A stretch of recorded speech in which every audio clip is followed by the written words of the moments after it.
This movie was a love letter to the 1990s.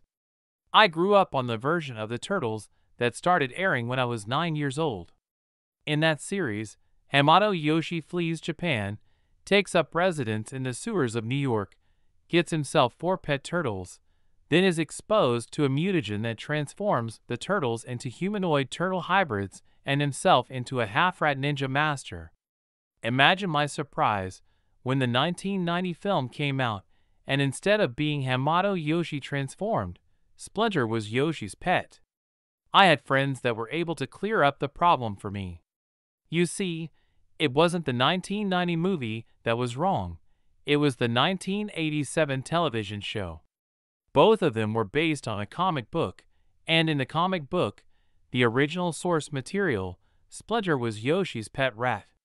Various iterations of the turtle mythos have gone various directions, with those 2 famous origin stories ever since.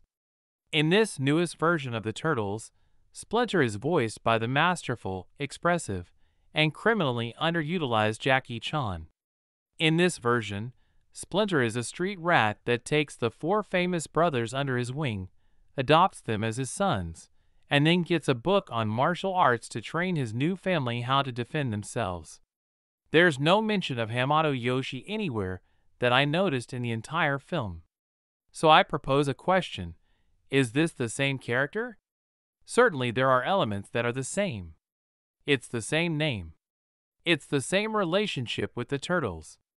It's the same living conditions.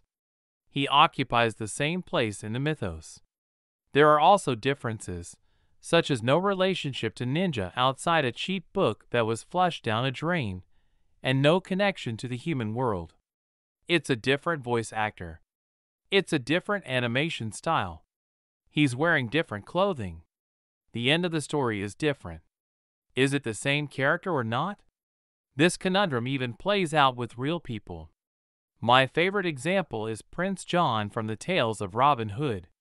In the Robin Hood stories, Prince John is an usurper that takes advantage of his older brother's absence to build his own wealth on the backs of his subjects. The Real John took the throne after his older brother Richard died. Are they the same person? I don't know, and I don't believe those who do claim to know. There is a connection to biblical studies. The Bible, particularly the patriarchal, judges, and monarchy periods, are filled with characters for whom there is little to no archaeological data. Certainly there are some characters in this period for whom we have plenty of archaeological data. It's fascinating to me that we have more archaeological data about King Hezekiah in 716 to 686 BC than Emperor Antoninus in 138 to 161 AD. That said, for many others such as King Saul there is strikingly little data supporting their existence outside the biblical record. This sets up the war between inerrantists and skeptics. Absence of evidence is not evidence of absence. And yet for many people or events evidence that is expected doesn't appear, so the silence is deafening. To keep things simple, I'm going to focus on Moses, but similar discussions could be had about many Bible characters. There is some discussion among ancient authors about the relationship between Osiris and the biblical Moses. Osiris is said to have led a group of lepers out of Egypt.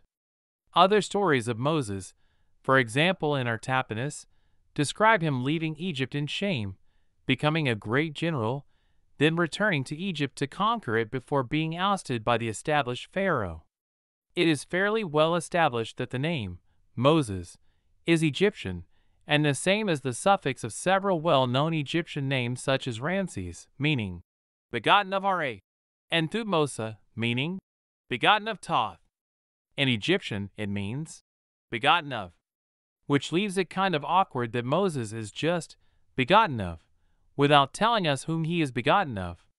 What if the story of Moses that we have in the Bible is actually a conglomeration of 3 historical people?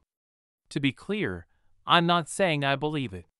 I'm proposing this as a thought experiment.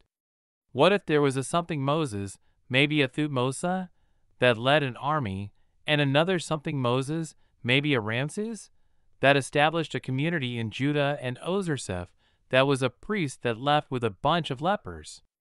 Maybe all these contributed to the population that would become Israel, and the Jewish historians dropped the prefixes to Moses to create a conglomerate character.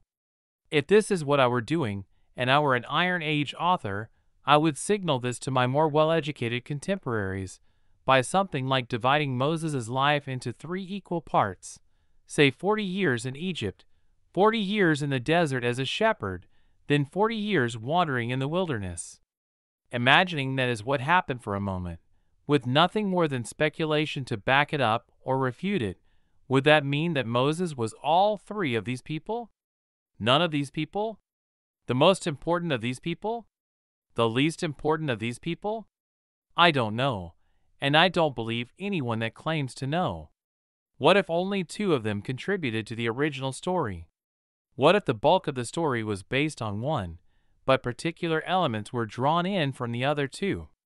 I don't know, and I don't believe those who claim to know. I do know that, in a certain sense, it doesn't matter. If it could be definitely demonstrated that the best explanation of Moses was to combine 3 stories, I'm not going to reverse my stance on the lessons from the Exodus. Slavery is still bad and to be avoided. Oppressed people are still to be pitied and cared for. God is still one being above the divinities of idol worshippers. Nothing changes in my daily trip to the grocery store or yearly visit to drop off my ballot.